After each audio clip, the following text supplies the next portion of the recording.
Bon, bah voilà, rebonjour, mais dans la foulée, comme je viens de faire la première vidéo de présentation, je décide de faire mon premier tirage officiel sur YouTube. Donc, je vais mélanger les cartes, j'utilise l'oracle G, que vous connaissez sûrement, évidemment. Donc là, il y a déjà la carte du papillon qui a voulu sauter. À peine le mélange commencé, elle a voulu sauter. Donc, je ne sais pas trop si vous voyez les cartes, voilà, comme ça. Enfin, je vous les montrer une par une. Je vais en tirer 5. Il y a la carte des 2 cœurs.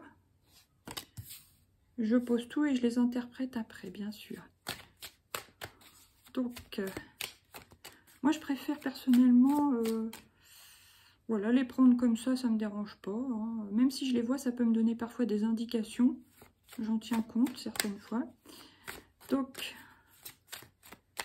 je les mélange un peu comme ça, vers l'avant, vers l'arrière. C'est ma façon de faire. Et je préfère les laisser sauter. Là, il y a la carte de l'épée.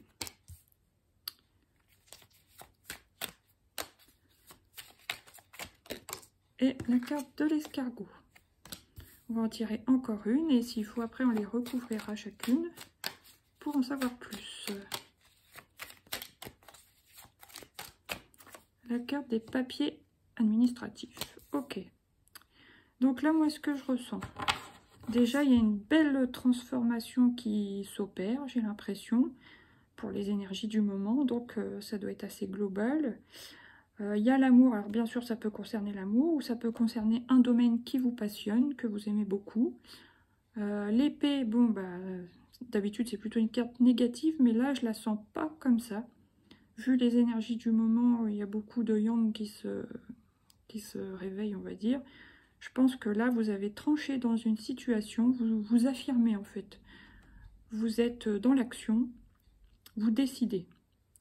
Ensuite, il y a la carte de l'escargot. Alors, je pense que c'est un peu, ça me fait penser à, vous savez, petit à petit, l'oiseau fait son nid. Vous vous lancez par exemple dans une activité, comme moi là actuellement, par exemple. Et bon, vous faites ce qu'il faut, mais ça va progresser petit à petit. En fait, vous travaillez à votre rythme, ce qui vous convient très bien, j'ai l'impression, parce qu'il y a quand même de belles cartes avant. La carte du papillon et des 2 cœurs. Donc, par exemple, vous commencez quelque chose qui vous plaît vraiment, qui vous passionne, et ça va vous permettre de vous épanouir. Et tout ça, bon, petit à petit quand même. Mais vous avez décidé, envers et contre tous, on va dire, que c'était ça que vous vouliez faire, par exemple, si c'est au niveau d'une orientation professionnelle ou d'un projet. Et là, forcément, il y a la carte des papiers, donc vous avez des choses à préparer, à gérer, à régler, pour que tout se passe dans les règles de l'art, on va dire. Donc, je vais tirer une petite carte de conclusion. Alors, là, c'est la carte du lynx. Donc, on peut dire que c'est un peu de être méfiant, ne pas dire à tout le monde vos projets. Et aussi, je pense, vous commencez un travail indépendant.